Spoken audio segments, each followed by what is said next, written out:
This is Mac OS Ken. Huge numbers and a prediction for iPhone. Intel may end up back inside Apple gear. And Apple's founding document is going up for auction. It is Monday, the 1st of December, 2025. I'm Ken Ray, and this is news from Mac OS Ken, brought to you by yours truly and sponsored by OpenCase. MagSafe for iPhone perfected. Build your own holiday bundle and save at theopencase.com. This show is also supported by people like you, patrons through Patreon. Find out more and add your support at patreon.com/MacOSKen. Two big proclamations from Counterpoint research around Apple and iPhone. First, way to go China's smartphone market. China's Singles' Day smartphone sales grew 3% year-on-year, according to the market tracker. Originally a sales promotion that morphed into an unofficial holiday in China, Singles' Day is marked on 11/11 each year because 1 is the loneliest number, even when there are 4 of them. So yay, Singles' Day smartphone sales were up 3% this year versus last. But, according to Counterpoint, such would not have been the case without iPhone 17. Excluding Apple, Counterpoint says this year's Singles' Day reflected a cautious consumer environment due to economic headwinds combined with weak momentum going into the fourth quarter. Take away iPhone strength, and Counterpoint says smartphone sales were actually down 5% on Singles' Day. In fairness to other OEMs, a lot of their underperformance came down to timing. This year's Xiaomi 17 series hit a month before Singles' Day, while the Huawei Mate 80 hit 1 week after.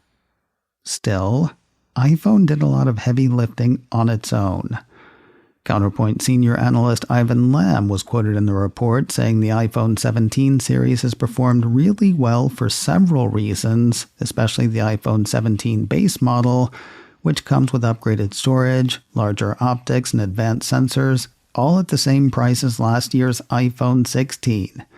Sales more than doubled for the base model and were in mid to high double digits for the Pro and Pro Max models, which also enjoyed discounts during the sales period. Looking ahead, Counterpoint expects to see similar strength for iPhone for years to come.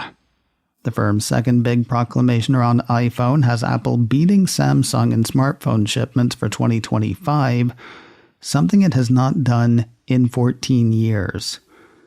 And the firm predicts Apple will stay on top through 2029.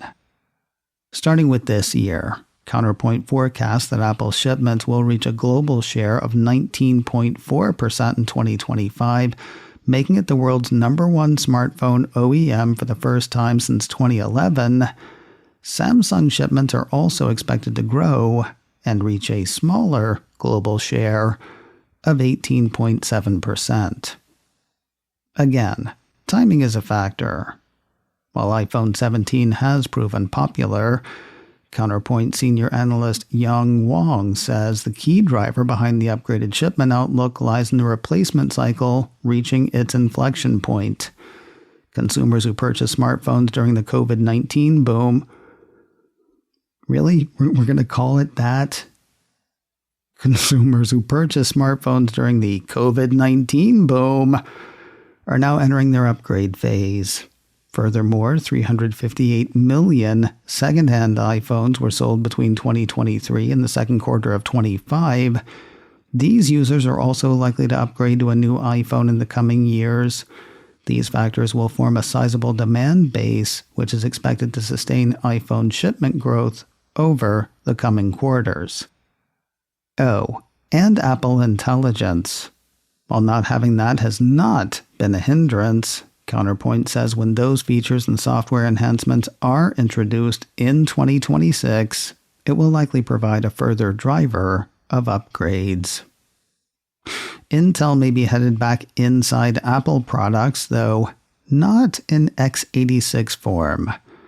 TF International analyst Ming-Chi Kuo hit the Hell site Friday, saying the chip maker is expected to start shipping Apple's lowest-end M processor as early as year after next. The analyst says there have long been market rumors that Intel could become an advanced node foundry supplier to Apple. Now, his latest checks have that happening in the second or third quarter of 2027. While it doesn't sound like this is only for show, it is not expected to change Apple's business in a big way. For Apple, the analyst says, the move will show strong support for the Trump administration's strongly promoted Made in USA policy. That said, it stands to be a bigger deal for Intel. While the actual orders aren't expected to be huge in terms of numbers nor revenue, the chipmaker could eventually capture more orders from Apple and other Tier 1 customers, turning Intel's long-term outlook more positive. More news in a moment, but first a word from today's sponsor, OpenCase. MagSafe for iPhone perfected. It is officially the holiday season.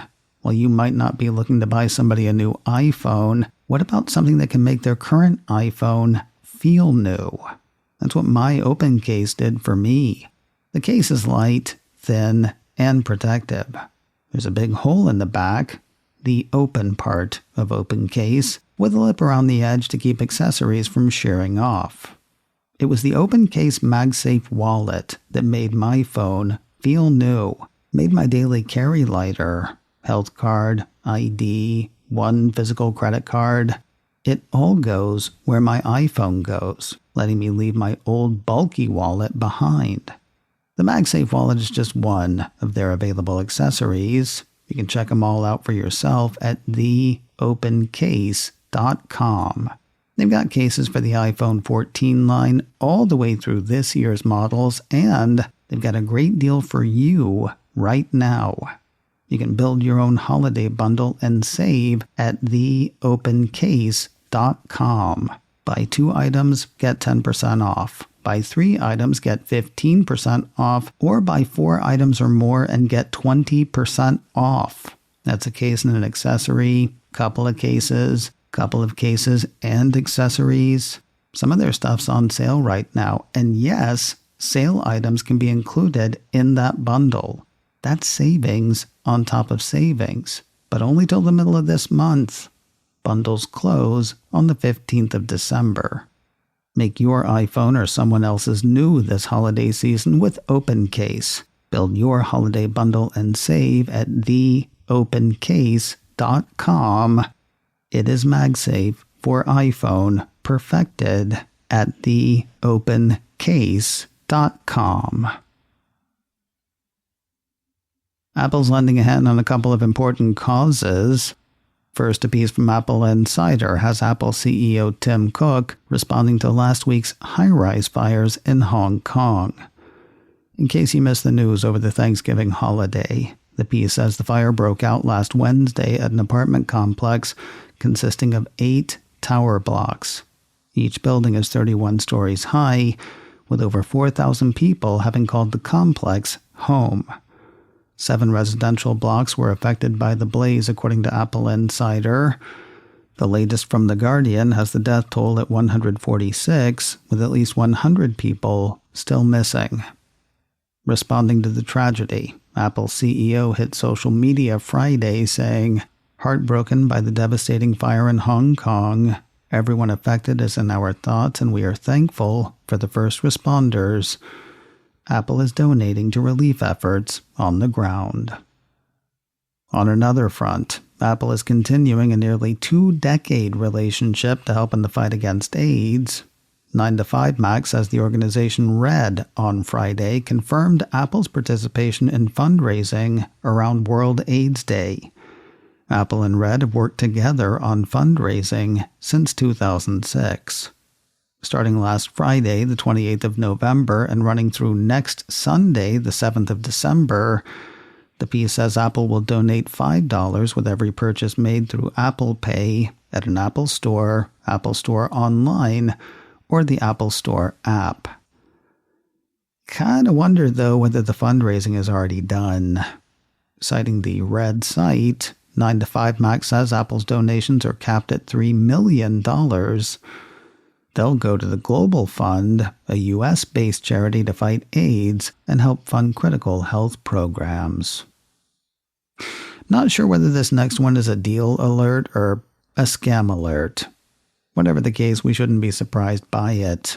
Less than 3 weeks after Apple's announcement, release, and sellout of the Issey-Miyake iPhone Pocket, Apple Insider has word of knockoffs on sale.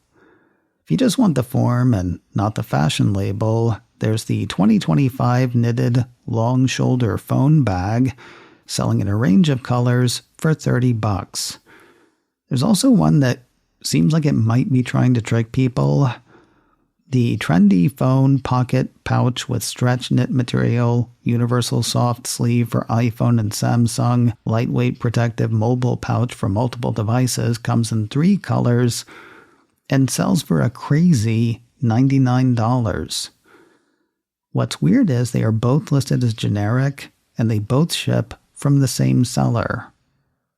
Still not sure whether this is a deal alert or a scam alert.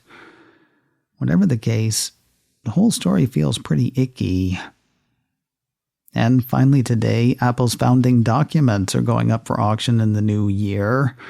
Mac Rumor says the auction house Christie's is putting up for bids the original partnership contract that created the Apple Computer Company on the 1st of April, 1976. According to the piece, the original 3-page document served as the contract among Steve Jobs, Steve Wozniak, and Ron Wayne. The agreement established initial shares at 45% for Jobs, 45% for Wozniak, and 10% for Wayne. As an added bonus, the bundle includes the papers that had Wayne selling his part of the company back for payments that eventually came to $2,300. Doing the simplest math imaginable, his 10% stake would be worth hundreds of billions of dollars today.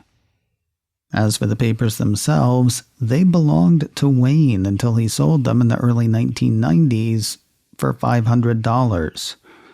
They last sold at auction in 2011 for $1.6 million, up for auction again on the 23rd of January. Christie's expects them to sell this time for between $2 million and $4 million. This story also feels icky. macOS Ken, brought to you by me and sponsored by OpenCase. Build your holiday bundle today and save at theopencase.com. This show is also supported by people like you, patrons through Patreon.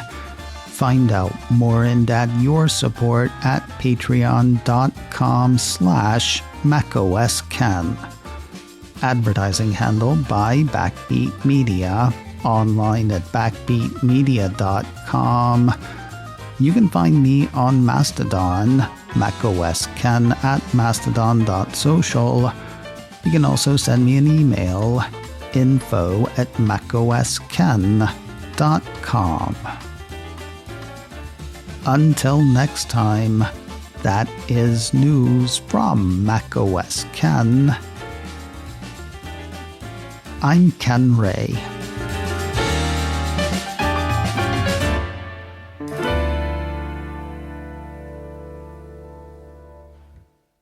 Ciao.